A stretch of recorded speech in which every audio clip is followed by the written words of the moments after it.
lebih berdampak kepada appetite atau keinginan dari investor ya, bukan. Jadi emiten sendiri sebenarnya ya mereka membagi dividen ya bagi dividen.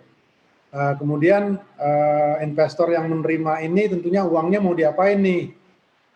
Nah, kemudian jika memang ada kebijakan dari pemerintah, dan ini memang pernah dibicarakan juga, pernah diusulkan juga kepada pemerintah agar untuk menstimulus kegiatan ekonomi, menciptakan semangat untuk produktif, dana-dana produktif, maka kalau bisa memang diberikan semacam insentif bagi investor yang menanamkan kembali uangnya untuk kegiatan produktif di Indonesia.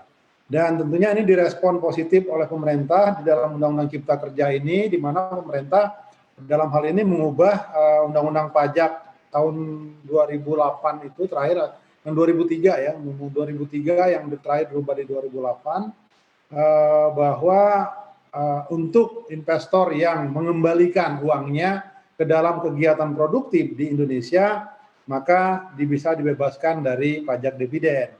Tentunya konsep ini sebenarnya bagi pemerintah tentunya diharapkan akan terjadi semacam stimulus, artinya walaupun saat ini tidak memperoleh pendapatan, namun di kemudian hari dengan membesarnya kegiatan ekonomi diharapkan tingkat pendapatan pajak yang diperoleh akan menjadi lebih besar dan kesejahteraan masyarakat juga akan menjadi lebih baik karena terciptanya lapangan-lapangan kerja, terciptanya kegiatan perekonomian, serta bertambahnya tingkat kesejahteraan masyarakat untuk membelanjakan uangnya. Jadi saya kira ini akan secara efek dominonya adalah meningkatkan kesejahteraan masyarakat. Saya kira itu, Bu. Oke, kalau di luar pembebasan PPh atas dividen ini dihapuskan ini, apalagi sih dampak yang Anda nilai ini akan dirasakan oleh para emiten dengan adanya Undang-Undang Ciptaker?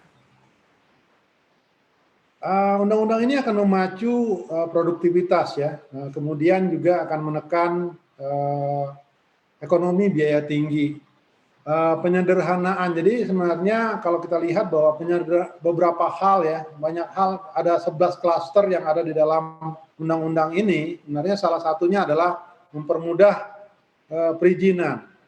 Nah, kemudahan dari sisi perizinan ini yang selalu menjadi permasalahan bagi calon investor ya, ini untuk direct investor, maka akan membuat aktivitas perekonomian akan menjadi lebih baik. Artinya akan lebih banyak orang menanamkan uangnya untuk kegiatan-kegiatan produktif dengan mudahnya memperoleh perizinan. Dan juga ada beberapa hal, misalnya kemudahan untuk berinvestasi untuk sektor perbankan dan syariah. Saya kira banyak hal dalam undang-undang ini yang direspon sangat positif dan ditunggu-tunggu oleh masyarakat. Dan kita sadari juga, Bu Alin ya, bahwa untuk merubah atau memodifikasi satu undang-undang saja, pengalaman yang sudah-sudah ini butuh waktu yang sangat lama.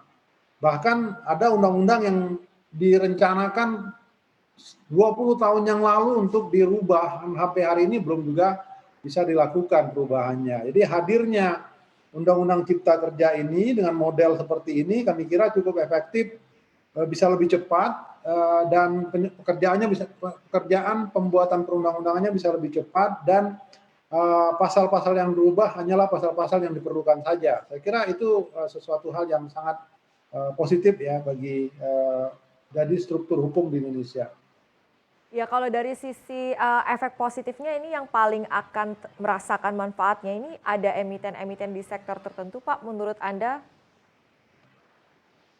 Beberapa emiten misalnya sektor pertambangan akan memperoleh manfaat dengan adanya perubahan di beberapa undang-undang pertambangan, kemudian properti juga, kemudian perkebunan. Saya kira beberapa sektor secara eksplisit disebutkan dalam Undang-Undang Cipta Kerja. Tinggal bagaimana perusahaan-perusahaan yang bergerak dalam bidang tersebut memanfaatkan peluang-peluang yang ada dan tercipta dari Undang-Undang Cipta Kerja tersebut.